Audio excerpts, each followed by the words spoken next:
kami pinababayaan, Panginoon, sa pangalan ni Jesus. Salamat po at kami po'y lumalapit sa iyo. Nagpapakumbaba.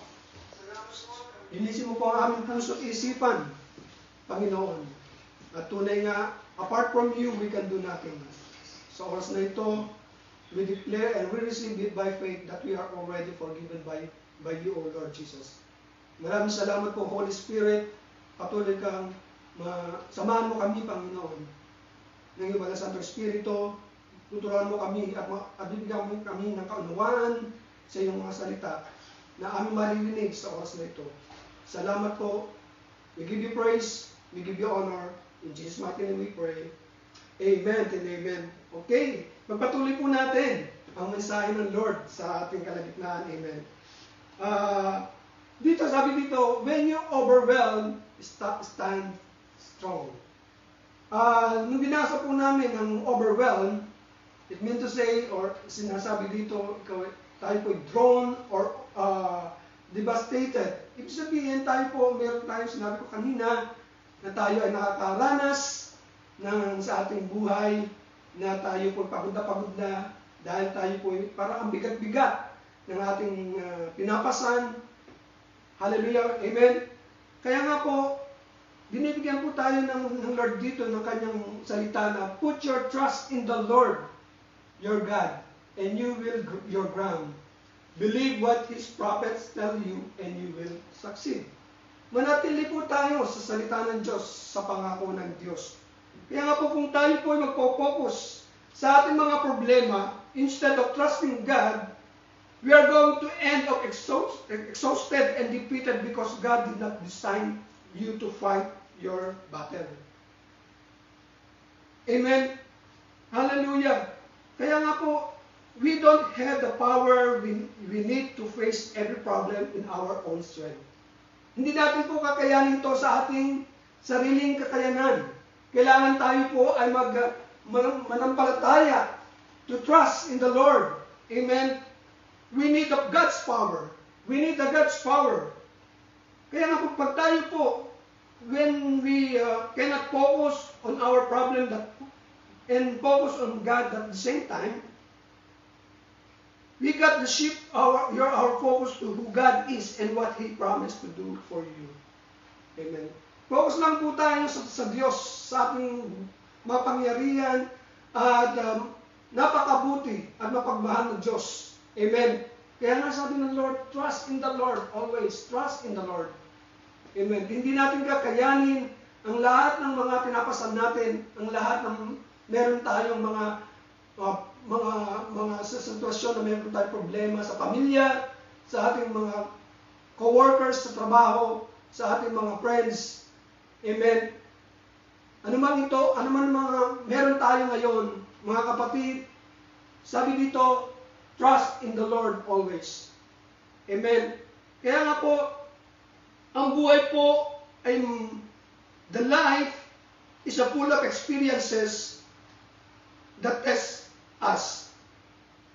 Ito yung mga bagay na i-drain tayo. Ito yung mga, hindi ko alam kung ano mga nararanasan ninyo sa buhay, sa bawat isa sa inyo, sa amin, sa aking buhay. Iba rin yung nararanasan ko. But ito yung mga bagay na tinetest tayo ng Lord. To test us, to drain us, and to wipe us out. Amen. Dito tayo tinetest ng Lord. Dito tayo tinetest. Ito yung mga bagay na hanggang matuyo tayo, hanggang maglumo tayo. Pero sabi ng Lord, trust in Him, trust in the Lord. Amen. Kaya nga po, but it's often when you are worn out that you are finally ready to say to God, I'm so sorry. I'm sorry, God, Lord. I cannot handle this situation. I've tried everything. I need to give it to you because it's bigger than me. Amen. Pag hindi na natin kaya talaga, ano mang mangyari, ibigay natin, let give to the Lord. Let us give to the Lord. Amen. Trust in the Lord. Amen. Hallelujah. Dahil si Lord po ang magdadala nito para sa atin upang mapagaan ang ating nararamdaman, upang ma-meet natin ang ating pangangailangan spiritually. na tayo ay magkaroon ng kagalakan, magkaroon tayo ng kapayapaan, at magkaroon tayo ng pag-asa na nagmumula sa ating Diyos na buhay. Amen. Hindi natin ito dapat sarilinin.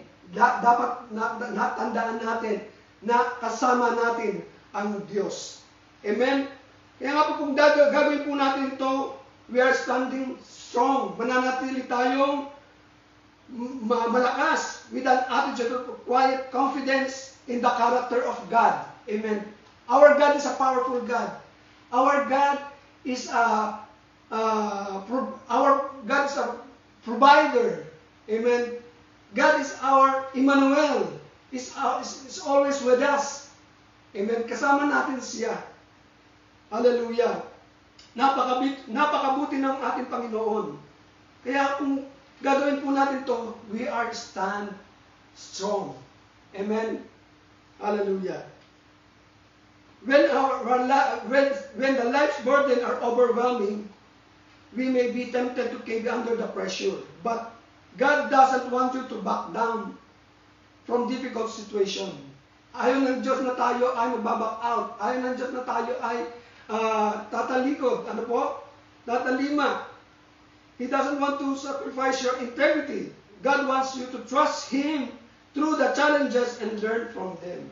Nais po ng Diyos na tayo matutunan natin ang lahat ng mga bagay na pinagdadaanan natin sa sitwasyon ng ating buhay. Amen. Hallelujah. Kaya nga po, trust in the Lord always. Hallelujah. Kaya nga po, if we run and we miss, or you miss out of learning from God, that the chance are you need to repeat that lesson instead as strong as you rely on God. Okay? Kaya, nais po natin, ang nais ng Lord, na matutunan natin ang kung ano man ang ating kinaharap ngayong sitwasyon. After that po, meron pong pagpapala na i-reward o ibinibigay ng Diyos para sa atin. Amen. God is committed to your success, but you need to focus on Him and trust His word if you want to stand your ground. Amen. Pag tayo po ay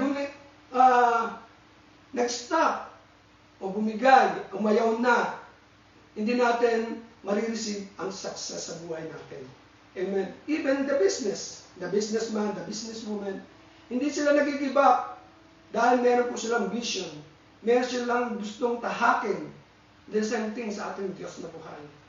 Ito ay isang testing lang sa atin, sa bawat isa sa atin, upang maranasan natin at matututunan natin at makuha natin to receive the blessing for our Lord Jesus Christ. Dahil nakita ng Diyos sa bawat isa sa atin na tayo ay tapat, na naglilingkod tapat para sa Kanya at ibibigay niya ang reward sa bawat isa sa atin. Amen.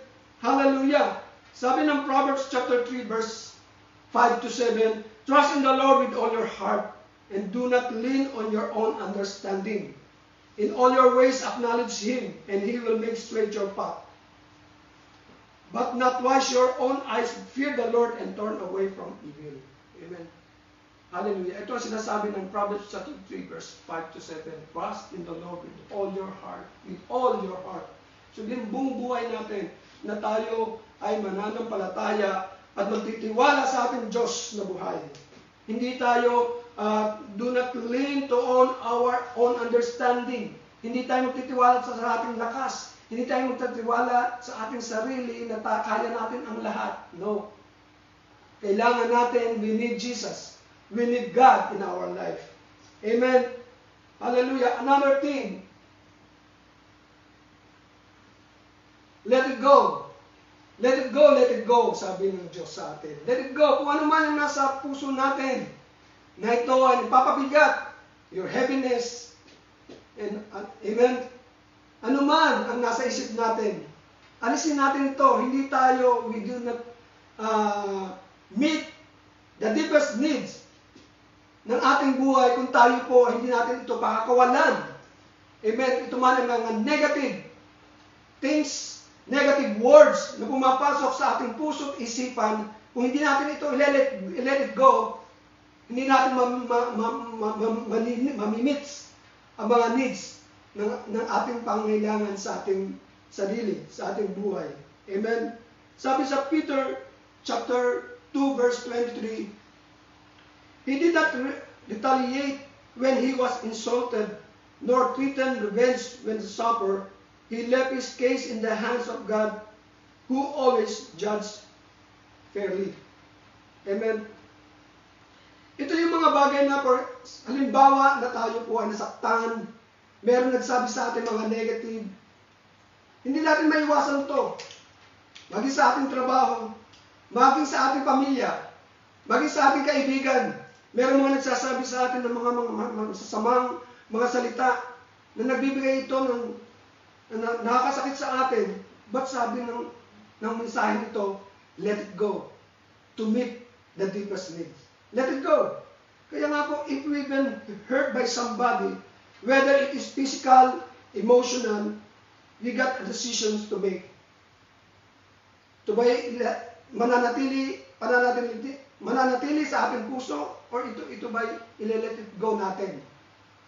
Amen. You can use your energy to get wealth or to get even, but you cannot do both. Amen. You cannot do both. Kung hindi natin ito i-let go, ano mangyayari sa atin? Manghihina tayo. Manghihina ang ating physical, emotional, spiritual. Amen. Kahit sino sa atin nakakaranas ng ganito. Amen. Accept God. Hallelujah. Kung tayo po ay nasaktan, tayo ay magbibigay to get even. Ano po? Na tayo ay gaganti sa kanila. Ano mangyayari sa atin? Wala.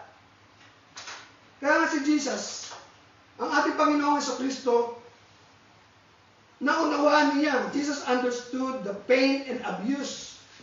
Amen. When he was crucified, he was wounded in every way possible.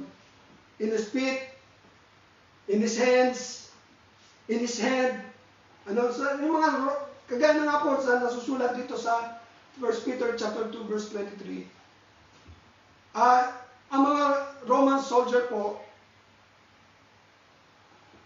whip him with many lashes, mga wounds, mga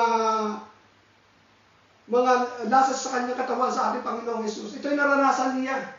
Naranasan ng ating Panginoong Jesus. They crushed a crown of thorns onto his head, onto his skull. And then they nailed him to the cross. Naranasan ito ng ating Panginoong Jesus. Of course, Jesus' deepest wound were not physical but emotional. He was betrayed, rejected, and humiliated. Pinahiya siya, nirejected siya, binitrayed siya ang ating Panginoong Jesus. Pero ano po ang sinabi niya dito? He did not retaliate when he was insulted, nor he threatened revenge when he suffered. Hindi ang Panginoong Jesus, hindi siya nag-revenge. Nung time na siya nagsasuffer, hindi niya ginawa yun. He left his case in the hands of God. Sabi niya, who always judges fairly. Fairly. Amen.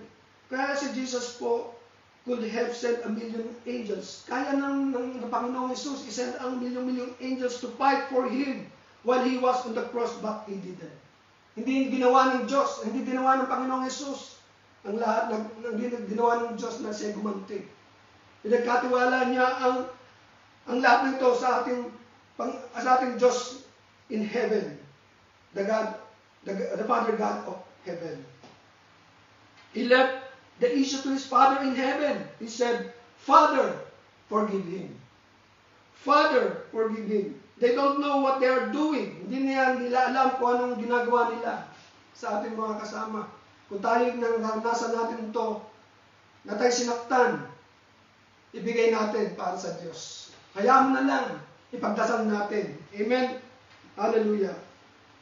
Kaya to get through the pain and abuse of this life, we must release those who abuse you. I-release na lang natin, ibigay natin sa ating Panginoon. Amen. When you have resentment in our heart, you cannot get well. Totoo yun. Kung ating pupunuin ang ating puso at gaganti tayo, ano mangyayari sa atin? Hindi tayo magiging get well.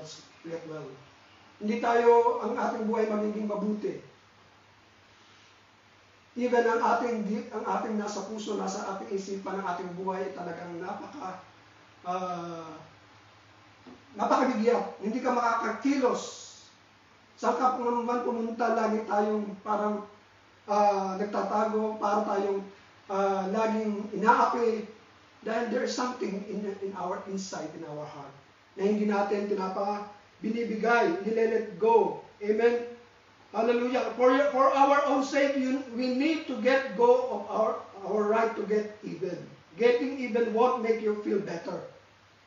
Hindi tayo magiging mabuti ang ating pakiramdam, ang ating buhay. Even if we are able to get even, it will not take your pain away. Amen? Kaya nga pong, does the person who hurt you deserve your forgiveness? No, but you don't deserve God's forgiveness either. You offer forgiveness for your sake, not the other person. We can also be assured that God has been everything that has happened to you. Kaya kailangan natin na ito ay i-let it go. Ibigay na lang natin sa ating Diyos. Ibigay na lang natin sa ating Diyos. Kailangan na tayo ay mag-forgiveness, magbigay ng forgiveness sa bawat isa. So, sino man nakasakit sa atin, magbigay tayo ng forgiveness sa kanila. Amen. Hallelujah. Kung sila ay sinabi sa atin, oh, forgive me, okay. We must to forgive them also. Dahil tayo po ay pinatawad ng Diyos ng ating Panginoong Yesus.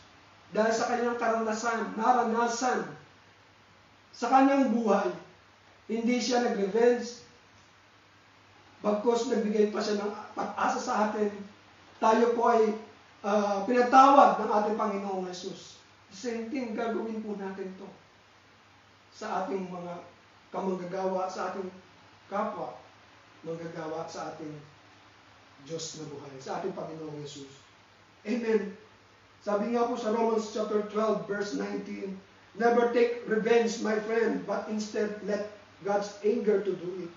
For the scriptures say, I will take revenge, I will pay back, says the Lord. Hallelujah. Ibigay na natin sa Panginoon. God saw what happened in our hurt. Nakikita ng Diyos nung tayo po ay nasaktan o nasasaktan. And He will weep. Just as He's doing what His Son was crucified. It's God's responsibility to get even, not yours. The person who hurt you won't get away with it. But when you forgive, kung tayo po ay magpapatawad, you will set you free. Tayo po magiging, makaranasan natin ang kapayapaan, ang kalayaan. You'll stop suffering unnecessary, really, for someone else's mistake. Nakarilis ka na doon sa mga ginawa sa iyo, ginawa sa atin ng mga tao sa ating paligid. Amen. Let it go. Let it go. Amen. May kanta yan, let it go, di ba? Hallelujah. Kaya nga po, in Hebrews chapter 12, verse 15, a bitter spirit is not only bad in itself, but can also poison the lives of many others. Katulad po ito ng isang medicine. Ano po? Ito po man ay tablets or capsule. Resentment is a poison pill you don't need to swallow. Na hindi dapat natin ito ay inumin o kainin.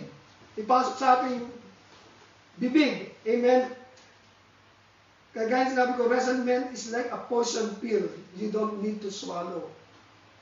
We can choose to be happy as you want to be. So what's your choice? Ano ba yung choice natin? To ba ay ating tatanggapin? Or ating ba ito let it go ang mga resentment sa buhay natin? Amen. Hallelujah. Praise the Lord. Another thing. God says response to unfairness with love in Matthew chapter 5 verse 43 to 44. Sabi dito, you have heard that it was laid, love your neighbor and hate your enemy. But I tell you, love your enemy and pray for those who persecute you. Amen. Unfairness. Unfairness is a part of human condition. You cannot live on this earth for long without feeling like someone has treated you unfairly. Nararanasan natin ito. Amen. Katulad ng sinabi ko, sa ating trabaho, maging sa pamilya, meron din nangyayaring ganyan. Unfairness. Unfairness. Feeling like someone has treated you unfairly. Maybe it is the parents who put you through a miserable childhood. Maybe it is our employer who treats you more harshly than they treat your co-workers. Maybe you feel like you were handled unfairly by the legal process. Amen. Maybe you didn't get the opportunity you thought you deserved. Okay. Ginagawa mo naman ang mabuti ang trabaho mo. Bakit ganito? Unfair, unfair. Naririnig natin to. Lalo na sa trabaho, di ko ba? Naririnig natin lagi ito. Nararanasan natin lagi ito. Bakit siya pinopromote? Bakit siya nakakatanggap ng ganito? Nauna pa ang process niya para sa akin. Unfair, unfair. Yun ang sinasabi ng tao, di ba? Kaya sabi ng Lord, God sets response to unfairness with love. You can choose to respond to the people who hurt you by hurting them. That's the easiest choice to make, no doubt about it. But give us another option in His Word. Sabi dito, you have heard that it was said, love your neighbor and hate your enemy. But, sabi dito, in Matthew chapter 5, verse 43 to 44, but I tell you, love your enemies and pray for those who persecute you. Ipag-pray na lang natin sila. Ipag-pray na lang natin po sila. When people hurt you, they expect you to retaliate. Gaganti ka. Yun ang expected ng mga taong nag sa atin, nagbibigay ng sinasaktan tayo. Ano po? They expect us to retaliate. Gaganti tayo. They expect you to seek revenge. But God wants you to expect opposite. He wants you to respond in love. Amen. Tulad ng Panginoong Jesus. Di po ba? Hindi siya nag-revenge, hindi siya gumante. Bagkus, binigyan tayo at pinananahan sa atin ang pag-ibig ng Diyos. Amen. If you respond to mistreatment with love, you keep the other person from controlling you. You cannot control when another person treats you unfairly. Oo. Kung tayo ay gaganti pa sa kanila ng ganun, ay wala na pong mangyayari. Ibig sabihin magkakagulo, masasaktan ng bawat isa sa atin. Tayo na lang po, yung pag-pray na natin. You can control whether you get bitter in the process. You can control your response in justice. Just because your response to offender loving doesn't mean you continue to allow injustice. On the contrary, we must loving seek justice. Nandun yung pagmamahal natin. Yung pagmamahal na nanggaling sa ating Diyos. We must work for justice in the world without retaliating. Amen. Ipag-pray na lang natin sila. Iparanas natin, iparamdam natin yung pagmamahal ng Diyos sa kanila. Amen. Kaya ang Bible po nagsasabi sa atin to command us to be is to fair-minded and just do what is right. In Jeremiah chapter 22 verse 3. Meron po isang manunulat, siya po isang example na he fought against injustice with violence. Without violence, I mean. Without violence. He overcome evil through the power of love. Imbis na siya ay gumante Ipinalit niya ang kalakasan, ang kapangyarihan ng pag-ibig. Amen. He followed the example of the Lord Jesus Christ, who chose to forgive his persecutor, even they were kill him. Siya, talagang papatayin na siya o ano man mga binibigay sa kanyang tinatakot siya, pero nandun pa rin ang kanyang pagmamahal. That's our calling as a followers of the Lord Jesus Christ. Unfairness and injustice may be part of human condition, but we must not fit into it. Instead, God called us to respond in love. Amen. Hallelujah. Kaya, I believe, sa tatlo pong binigay sa atin na points, upang maranasan natin muli at maranasan how God meets your deepest needs. Amen. Ito po ang another mensahe upang patuloy na maranasan natin ang pagpapala at ang pagkilos ng Diyos sa bawat isa sa atin. Is to when you're overwhelmed, stand strong. Let it go. And let it go. And kung paano tayo mag-response to the unfairness with love. Kailangan natin, papalitan natin ito ng pag-ibig ng Diyos para sa kanila. Amen.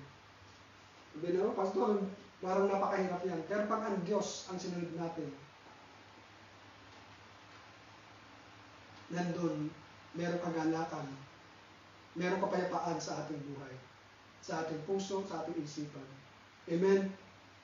Hallelujah. Praise the Lord.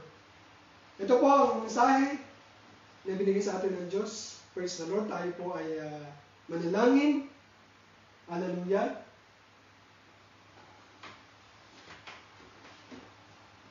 Praise the Lord. Hallelujah, Jesus. Oh, we give you praise. We give you honor, O God. Maraming salamat po sa araw na ito, sa mensahe mo na binigay mo at pinarinig mo sa bawat sa amin. Maraming salamat po dito ay nagbigay sa amin ng the encouragement to be strong in our faith unto you, to be strong our spiritual life, upang maranasan namin ang pagkilos mo sa bawat isa sa amin, sa aming pamilya. Salamat po. Ang lahat ng naranasan namin, ng bawat isa na nakarinig ng iyong salita sa online, I pray and we pray na patuloy na ito ay magbigay ng kaliwanagan sa bawat isipan na nakarinig ng salitang ito. Na bagamat kami nakakaranas ng mga sa sitwasyon na merong napakabigat, napakasakit sa aming puso, sa aming isipan, bagkus Lord, ito ang iyong binibigay sa amin to follow you like your character, O Lord Jesus, is to give them love because you love us, Lord Jesus. Maraming salamat po. At tunay nga po, Lord, dalangin ko sa mga nakinig ng iyong salita sa araw na ito. Saan man sila naroroon, I pray they will experience ng freedom and peace, hope, love, and joy, O God, sa kanilang buhay. At dalangin ko, I pray na maranasan nila kagalingan nagmumula sa iyo, physically, emotionally, and spiritually. I pray, O God, in the name of Jesus Christ, for the life of Pastora Ina and Pastora Mariana in the Philippines, O God. In the Philippines, Lord, I pray na patuloy mo silang gagamitin. Lord, continue to strengthen them. Use mightily ang kanilang buhay sa Pilipinas, Panginoon, sa pangalan ni Jesus. Salamat po at tunay ngang napakabuti mo, O Diyos, sa kanilang mga buhay. Pagkaloob mo, kanilang mga pangangailangan, financially, at gayon din, Panginoon, ang kalakas at karunungan ay maranasan nila at magamit mo sila.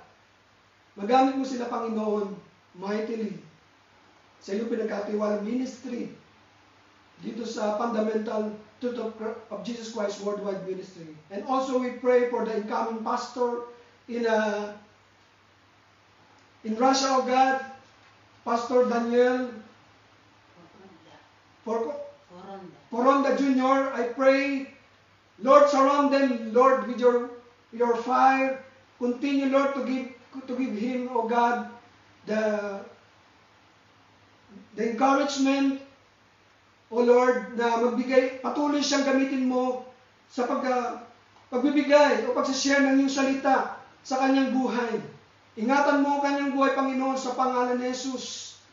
From the top of his head up to the sole of his foot, Lord, nandun ang iyong pag-iingat at pagsama ng iyong libu-libong anghel sa kanyang buhay. Habang siya ginagamit mo in the land, in the country of Russia, O God, in Jesus' mighty name. We pray that continue to use me, O God, use mightily, maging ang kanyang pamilya, Panginoon, ingatan mo sila, Panginoon, sa pangalan ni Jesus. Anoint his lips, O God. Lord, use him, O God, as an extension of your hands, Lord.